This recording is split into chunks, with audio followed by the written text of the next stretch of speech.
बहुत स्वागत है आपका। आपका राज्य देख रहे हैं आप और मैं हूं आपके साथ दिव्या माधवानी। रुक करेंगे उत्तर प्रदेश की बड़ी खबरों का। उत्तर प्रदेश के लखनऊ से बड़ी खबर सामने आई है, जहां पर मध्यांचल डिस्कॉम के अंतर्गत लखनऊ के सर्किल 8 के अधीक्षण अभियंता द्वारा सीएससी सेंटर के लिए पीड़ित से पैसे मांगे गए। इसको लेकर पीड़ित ने सीएससी सेंटर के लिए ऊर्जा मंत्री के जन सुनवाई कैंप में आवेदन किया है, जिसकी सुनवाई करते हुए अधीक्षण अभियंता ने अधिशासी अभियंता को सेंटर देने के आदेश दिए।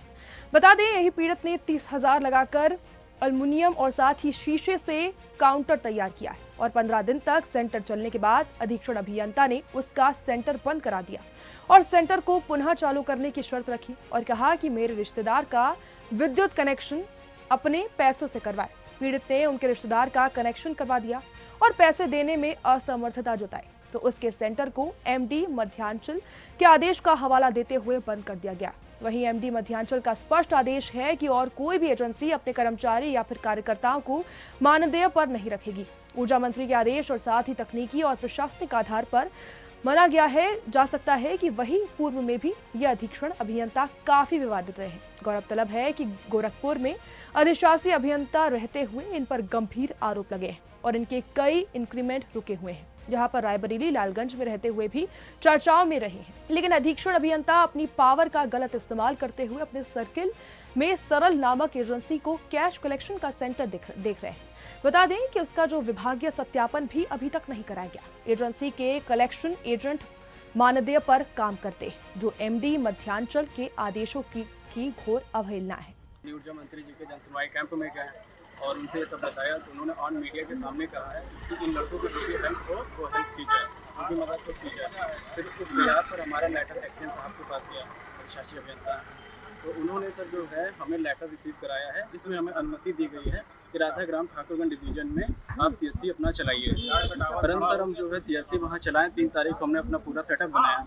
बाहर सर हम बैठ रहे हैं, बाहर अपना जो है एल्युमिनियम को बनाया, उसमें 30,000 रुपये लगाया है और लगा के हम लोग बैठने लगे। 15 दिन तक हम लोग बैठे और उसके बाद जो है अधीक्षण अभियंता ठाकुरगंज के हैं, उन्होंने कहा कि जो है तुम वहाँ से हट जाओ। अधीक्षण अभियंता आप पे सरल में काम करने के लिए दबाव बना रहे हैं? जी सर, कि जो है आप सरल क्यों छोड़ना चाहते हो। तो सर हमने उनको बताया कि सर ये लोग इतनी सैलरी देते हैं, हम क्यों उनकी मदद करें सर। और हमने सर से ये भी बताया है कि सीएससी काउंटर द्वारा मैडम ने जो है आदेश दिया है कि सीएससी काउंटर या फिंटेक एजेंसी जो है मानदेय पर कार्य नहीं कराएगी, उसको भी सर को बताया हमने। तो उन्होंने कहा ठीक है चलो कोई बात नहीं है, तुमको मैं एक काम देता हूँ, वो आप हमारा काम करिए, फिर मैं जो है तुमको राधाग्राम में जो साहब थे रामकृष्णा है उनसे कह के तुम्हें वहाँ बैठा दूँगा। ऐसा काम से सर जो है उन्होंने एक अनुपमा पांडे के नाम से है कनेक्शन उन्होंने दिया था हम लोग, और उन्होंने कहा था कि ठीक है इसका जो भी पैसा हो तुम जमा कर देना। तो सर हमने मैडम का काम भी किया है और पैसा भी उनका जो है जमा किया। उसके बावजूद भी सर जो है आज हमारे पीछे पड़े हुए हैं और हमारे पास रिकॉर्डिंग भी है सर उनकी।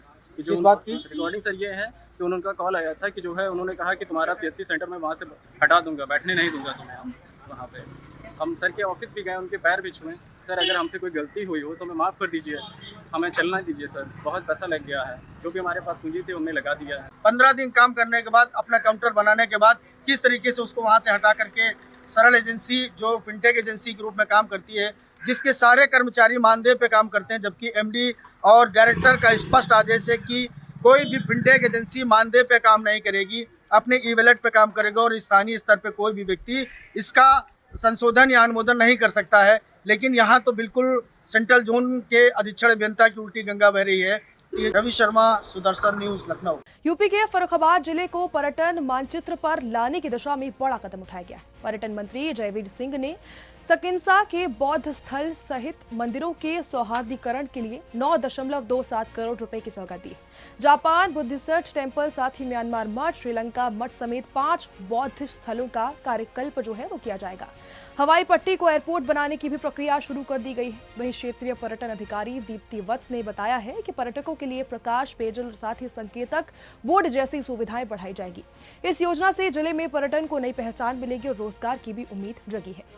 फर्रुखाबाद के अंतर्राष्ट्रीय मानचित्र पर पहुंचे पर्यटकों को और बेहतरीन सुविधाएं दे सकें, इसके लिए संकिसा और आसपास के सभी जो तीर्थ स्थल हैं, पर्यटक स्थल हैं, धार्मिक स्थल हैं, उनको कनेक्टिविटी देने का भी काम कर रहे हैं, चौड़ीगढ़ रोड शो बनाने का भी काम कर रहे हैं।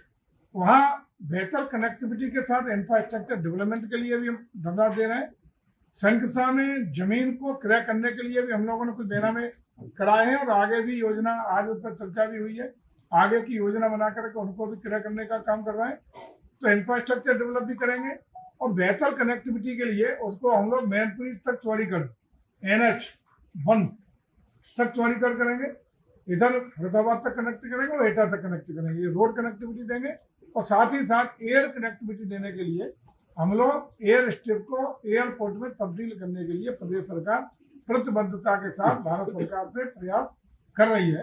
जहाज रानी एवं एयरपोर्ट के मिनिस्टर को पत्र लिखा गया था, उसके बारे में भी शायद आपको कॉपी मीडिया को मैंने भेजी थी, वहां से भी अच्छा रिस्पॉन्स आया है। संबंधित अधिकारियों को उन्होंने निर्देशित करके अग्रिम कार्रवाई करने के निर्देश दिए हैं। आज भी मैंने माननीय सांसद जी से अनुरोध किया कि चूंकि प्रकरण और मामला भारत सरकार के अधीन है, स्टेट पूरा अपनी कार्रवाई करेगा और स्टेट पूरी सहमति दे रहा है। जो भी स्टेट का सहयोग भारत सरकार को अपेक्षित होगा वो उत्तर प्रदेश सरकार सहयोग करेगी। तो इसके लिए हम भी प्रयास कर रहे हैं और मैंने परसों करने के लिए माननीय सांसद जी से अनुरोध किया है कि भारत सरकार में माननीय मंत्री के साथ बैठ के या संबंधित अधिकारियों से मिलकर के उस योजना को आगे बढ़ाने का काम करें। लेकिन हम लोगों की मंशा है, प्रदेश सरकार की मंशा है।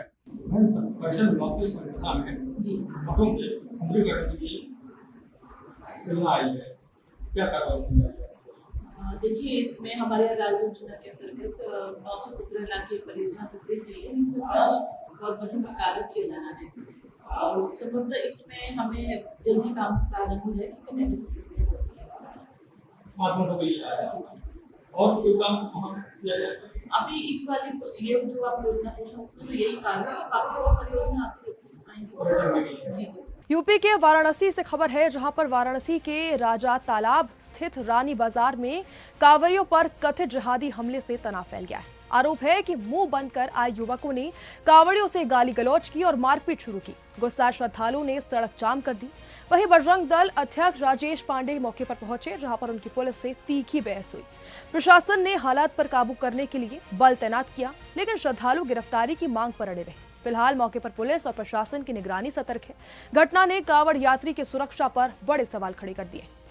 क्या घटनाक्रम हुआ है आज आपके साथ? देखिए, वहाँ पे हम लोग आ रहे थे, रात के पास जो गली है उसके पहले जो मस्जिद है, मस्जिद के सामने दुकान था जूता का, उसमें से एक लड़का बुलाया जो ऑटो में सोया है, उसको देखा दीजिए। हाँ, आगे बताइए। उसको मारे, हम जा रहे थे तो उसको बचाने के लिए, मतलब पूछने के क्या हुआ था, फिर मुझे भी डंडा से मारे। यहाँ पे कहाँ जल लेके जा रहे थे आप? हम लोग जनसा जा रहे थे। कहाँ से? अदलपुरा से जल उठा के। हमारा घर बड़ा किस कारण से मारे हैं लोग? बस पूछे हैं कि तुम लोग के लिए बोलबम अच्छा नहीं है। घटनाक्रम ये था, हमारे कांवरिया यात्रा आ रहे थे। कहाँ से? वो भिंचंडी से पहुँचे, फटके पे रात लाए। उसके बाद वहाँ पे फटका गिरा था, सब कांवरिया वहाँ पे थे। कुछ कांवरिया वाले आगे निकले थे, एक बच्चा को पकड़े और उसके बाद उसको पूछे कि कौन पकड़ा? हाँ, कौन पकड़ा? मुसलमान थे, 4-5 लोग मुसलमान थे, मुंह बांधे थे। बोले यहाँ बेटा उसको कुछ खिलाए, वो बोल रहा है कुछ खिलाए हमको। और उसके बाद वो बोले कि बेटा बोल बम ये सब जो जाते हो अच्छा नहीं है, ये सब अच्छा नहीं है, ये सब मत करो। उसके बाद उसको सब लोग लगे मारने पीटने लगे। उसका मार पीट के सब लोग भाग गए वहाँ से। उसके बाद जब प्रशासन आई, बोली कि हम इसका कार्रवाई करेंगे, अभी तक कार्रवाई इसका नहीं हुआ, 2 घंटा का हो चुका है। वाराणसी के राजा तालाब में रानी बाजार में कांवड़ियों के ऊपर जो कठमुल्ले जिहादी के लोग हैं हमला किए थे, और ये साजिश के तहत किया गया था। कठमुल्ले जिहादी जो है मुंह बांध कर आए थे और उन्होंने कांवड़ियों पे हमला किया था, जिसे वहाँ के जो DYSP हैं अजय कुमार श्रीवास्तव तत्काल कार्रवाई करते हुए 6 जिहादियों को गिरफ्तार किया है। मैं बताना चाहता हूँ, योगी सरकार के सख्ती के बाद भी ये जो जिहादी कठमुल्ले हैं ये शिव भक्तवाणियों पर हमला कर रहे हैं। ऐसे लोगों पे चिन्हित करके सख्त कार्रवाई होनी चाहिए। अजय कुमार श्रीवास्तव ने जो किया है वो सराहनीय कार्य है। DYSP अजय कुमार श्रीवास्तव मौके पर तत्काल पहुंचे और राजा तालाब पुलिस पहुंची, उन्होंने तत्काल कार्रवाई करते हुए ऐसे लोगों को गिरफ्तार किए हैं और कुछ लोगों की जो जिहादी टाइप के लोग उनकी खोजबीन जारी है। कैमरामैन सतीश तिवारी के साथ जिला प्रशांत सिंह, वाराणसी। यूपी के मेरठ के LLRM मेडिकल कॉलेज में एक डॉक्टर की ड्यूटी के दौरान सोते हुए वीडियो वायरल हुआ है। वीडियो वायरल होते ही प्रिंसिपल आरसी गुप्ता ने त्वरित संज्ञान लिया है और डॉक्टर को सस्पेंड किया है। यह घटना सरकारी अस्पताल की सुविधा और साथ ही स्वास्थ्य सेवाओं की सच्चाई को उजागर करता है, जहां पर मरीज इलाज के लिए परेशान है और डॉक्टर अपनी जिम्मेदारी से लापरवाही कर रहे हैं। सरकार की ओर से स्वास्थ्य सेवाओं में सुधार के दावे के बावजूद जमीनी हकीकत अलग तस्वीर पेश करती है। अब सवाल है, क्या सिर्फ सस्पेंशन से सुधार आएगा या सिस्टम में बदलाव की जरूरत है? इसमें एक्चुअली एक सुबह वीडियो वायरल हुआ था जिसमें कि ये दिखाया गया था कि कोई जो है वहाँ पे मरीज गया था रात में, जो इसका एक्सीडेंट हुआ था, और वो जो है उसकी हेल्प मांग रहा था और ये डॉक्टर वहाँ पे जूनियर डॉक्टर थे, वो सो रहे थे। तो उसका प्रथम दृष्टया संज्ञान लेकर के 2 डॉक्टरों को जो ड्यूटी में थे उनको सस्पेंड कर दिया गया है और एक जांच कमेटी इसकी बना दी गई है। तुरंत हम लोगों ने कर दिया था। बाकी हम लोग जो है रिपोर्ट ले रहे हैं उसकी, और जैसा भी होगा वैसे आगे हम लोग आगे की कार्रवाई करेंगे। यूपी के बारा प्रयागराज के विधायक डॉक्टर वाचस्पति ने शंकरगढ़ में करोड़ों की लागत से बनने वाली विकास परियोजनाओं का शिलान्यास किया है। नगर पंचायत को 16 नई सड़कों की सौगात मिली, जिससे स्थानीय लोगों में बेहद खुशी की लहर है। बता दें, सबरी माता आश्रम मार्ग, साथ ही राम भवन तिराहा से रेलवे क्रॉसिंग तक, सीसी रोड और साथ ही वार्ड नंबर 9 और 10 की सड़कें प्रमुख योजनाएं में शामिल। कार्यक्रम में पूर्व जिला पंचायत अध्यक्ष सहित सैकड़ों लोग भी मौजूद रहे। वहीं विधायक ने ग्रामीणों को विकास का भरोसा दिलाते हुए आगे और योजनाएं लाने का वादा किया है। स्थानीय लोगों ने इस विकास को सराहा है और साथ ही सहयोग का आश्वासन दिया। चाहे ये वाली रोड हो, चाहे अभी हम लोग बाजार की रोड के लिए किया, हमने अभी हर सभासद को एक रोड दिया था। 12 सभासद को 12 रोड दिया था, जिसका आज वहां पास उद्घाटन होगा। इसके अतिरिक्त मैं शंकरगढ़ की बात करूं तो अभी मैं डूबरा से 1,95,00,000 रुपया फिर ले आया। यूपी के बिजनौर के धामपुर में उस वक्त हड़कंप मच गया जब एसडीएम रितु रानी को उनके सरकारी नंबर पर धमकी भरा कॉल आया। कॉलर ने 15 लाख की फिरौती मांगी और फिर उसे ना देने पर तंजीर हत्याकांड जैसी हत्या की धमकी दी। कॉलर ने एक बारकोड भेजकर उसे पैसे भेजने को कहा। यह मामला पुलिस और साथ ही इंटेलिजेंस के लिए बड़ी चुनौती बना हुआ है। जांच चल रही है कि कॉल जेल से आया या बाहरी नेटवर्क का हिस्सा था।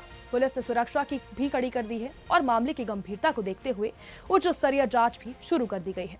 थाना धामपुर का एक प्रकरण संज्ञान में है, जिस संबंध में मुख्य क्षेत्राधिकारी धामपुर द्वारा अवगत कराना है कि दिनांक 24/7/25 को उप जिलाधिकारी महोदया धामपुर के सीयूजी नंबर पर एक वर्चुअल नंबर से मैसेजेस किए गए और जिनमें धमकी भरे हुए शब्द थे व पैसे की बात की गई थी। इस संबंध में उप जिलाधिकारी महोदया द्वारा दी गई तहरीर के आधार पर थाना धामपुर पर उचित धाराओं में अभियोग पंजीकृत किया गया है। थाना पुलिस व सर्विलांस की टीमें प्रकरण में के सफल अनावरण के लिए प्रयासरत हैं। शीघ्र ही अनावरण करते हुए अन्य आवश्यक विधिक कार्रवाई की जाएगी। फिलहाल आपका राज्य में बस इतना ही। देश दुनिया की तमाम खबरों के लिए देखते रहिए सुदर्शन न्यूज। जय हिंद।